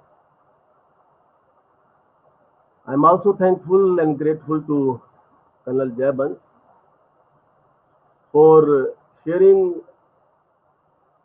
facts related with the Kargil war. And the stories, those who were awarded gallantry awards. I was reading one of the quote of Captain Vikram Batra. Captain Vikram Batra जब भी उन्होंने लिखा कि जब भी वो घर में आते थे तो वो एक ही बात वो कोट दोहराते थे, भाई चाहे तो मैं तिरंगा लहरा के घर आऊंगा या तिरंगे में लिपट के घर में आऊंगा, घर जरूर आऊंगा। इस तरह का जज्बा जब इस देश के युवा में है, वो किसी भी कठिन परिस्थिति को, किसी भी तरह की स्थिति हो,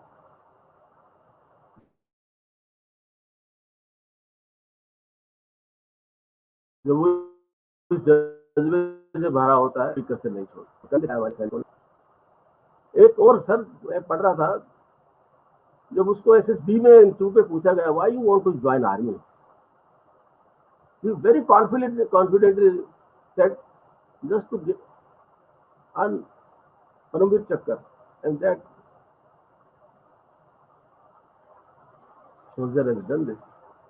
तो सब जितने भी I was reading about Yadav in a very very difficult situation, कितना कर्जियस काम उन्होंने किया। जब वो आज हमसे जुड़ने वाले थे सर, मैं एक और आपसे बात शेयर करना चाहूंगा। Most probably on 28 he is visiting campus and he will interact with our NCC cadets. So when the confirmation still he has given his consent, but when the program will be confirmed I will share with, but most probably is visiting 28 for sharing the NCC cadets. तो जब वो रूबरू होंगे, एक बिल्कुल सारी स्थिति उन्होंने अपनी आंखों से देखी है, कैसे उन्होंने बिल्कुल फेस टू फेस की लड़ाई थी, जैसे बताया कर्नल बैंस ने बताया कि कैसी हमारी एक फेस टू फेस लड़ाई थी। उस फेस टू फेस लड़ाई में हमने कैसे इस वॉर को जीता है। तो ये सारी कारगिल वार से जुड़ी हुई जानकारियां देने के लिए मैं दोनों वक्ताओं का तहे दिल से शुक्रगुजार हूँ। आपने समय दिया और इस प्लेटफॉर्म के माध्यम से बहुत से युवा जुड़े हुए हैं, चाहे वो फेसबुक के माध्यम से जुड़े हैं, चाहे वो यूट्यूब के माध्यम से जुड़े हैं। तो उनको जब इस तरह की एक बातें सुनने को मिलती हैं, मैं मानता हूँ कि जो एक जज्बा देश के प्रति है, एक नेशनलिज्म का एक देश के प्रति, एक नेशनल इंटीग्रेशन का एक जज्बा एक यूथ के प्रति, वो ना केवल बढ़ता है, वो एक नई मजबूती के साथ एक नई दिशा और दशा भी लेता है। आपका बहुत बहुत धन्यवाद, आज आपने समय दिया। मैं शुक्रगुजार हूँ हमारे आदरणीय vice chancellor professor Rajveer Singh ji का, जो हमेशा हमें किसी न किसी प्लेटफॉर्म के माध्यम से किसी न किसी एक काम को नए रूप से करने की प्रेरणा देते रहते हैं। आज खास रूप से जब उन्होंने जिक्र किया कि क्यों ना विश्वविद्यालय उसी जगह पे कैंप लगाए जो उनके लिए एक प्रेरणा का स्रोत है। डेफिनेटली सर, हम एक नेशनल इंटीग्रेशन कैंप उस स्थान पे लगाने के लिए इसी यूथ वेलफेयर कमेटी में एक प्रपोजल लेके आएंगे और इस तरह के कैंप हर साल, जो गर्मी का मौसम है वहाँ पर बड़ा प्लेजेंट वेदर होता है, और जब वो वहाँ के एनवायरनमेंट से, वहाँ के कंट्रीब्यूशन से जब वहाँ वो रूबरू होंगे तो हमारे विद्यार्थियों के अंदर एक जो एक नई ऊर्जा, एक देश के प्रति जो भावना है वो पनपेगी, सुदृढ़ होगी और एक पॉजिटिव वे में चैनलाइज होगी। सर आपने समय निकाला, आप हमें हमेशा प्रेरणा देते रहते हैं और उम्मीद करता हूँ आगे भी हमारे विभाग का खास तौर से छात्र कल्याण विभाग के लिए आप जो एक विशेष तवज्जो देते हैं उसके लिए सर आपका बहुत बहुत धन्यवाद, बहुत बहुत आभार। मैं शुक्रगुजार हूँ जम्मू कश्मीर स्टडी सेंटर के जो हरियाणा चैप्टर के सेक्रेटरी हैं युवा Dr. Vivek Balyan. All kind of arrangement he has made, and time to time he was in my contact. So the entire arrangement that is coordinated and operated by Dr. Vivek Balyan. I appreciate your talent and your effort which you have made for organizing, conducting and operating this event successfully, and hope in future also under the leadership of our Bardi Vice Chancellor, we will organize and conduct various programs under the same banner. I also extend thanks to all the audience, those who are linked through various channels, through YouTube, Facebook, for joining us, for motivating us, for inspiring us for this particular program. And definitely they have received lot of information, hard facts about the Kargil facts. Because one of the hard facts which is related with this Kargil war, that is after Second World War, highest bombardment was happened in this particular place. Second, what I was saying, all the three forces, even Air Force, as Colonel Bass has told, how the Air Forces that was used for, and how the Indian Army was involved in this particular war, how the naval was involved. Even the sea, the route of the sea that was closed, and the very few fuel was available for the Pakistan. The route was closed. The route was closed by the Indian Naval Army. And for all these 3 points, there is very good coordination of Indian Army. So these are some of the facts which were related with this Kargil war. मैं पुनः उन भारत माँ के सपूतों को नमन करता हूँ जिन्होंने इस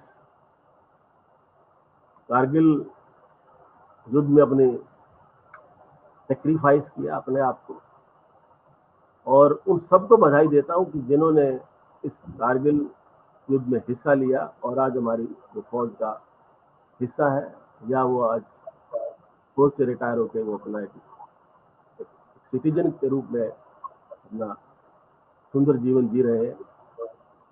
और आज के युवाओं से मैं आह्वान करता हूं कि वो अपना रुख सेना की तरफ करे, सेना के प्रति एक जो, जैसे कर्नल बैस ने कहा कि army is a very beautiful, army की जो सेवाएं हैं, आर्मी के अंदर जो एक अपॉर्चुनिटीज है, employment opportunities are very large in the status in the army that is also expected. With all these words, I am thankful to all of you for sparing your time, your valuable time, inspiring us, motivating us on the occasion of celebration of a Vijay Diwas. अंत में वही कहूंगा जो माखनलाल चतुर्वेदी ने कहा फूल की अभिलाषा में।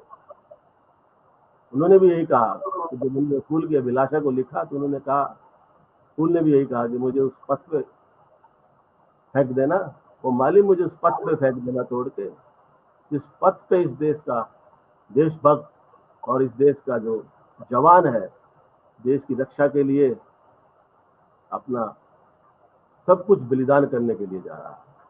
ये इस फूल की भी कल्पना थी, अभिलाषा थी, जो भी अपने कलम से माखनलाल चतुर्वेदी जी ने लिखा है। आप सबका बहुत बहुत धन्यवाद, बहुत बहुत आभार इस प्रोग्राम में जुड़ने के लिए और हमारी हौसला अफजाई के लिए। धन्यवाद।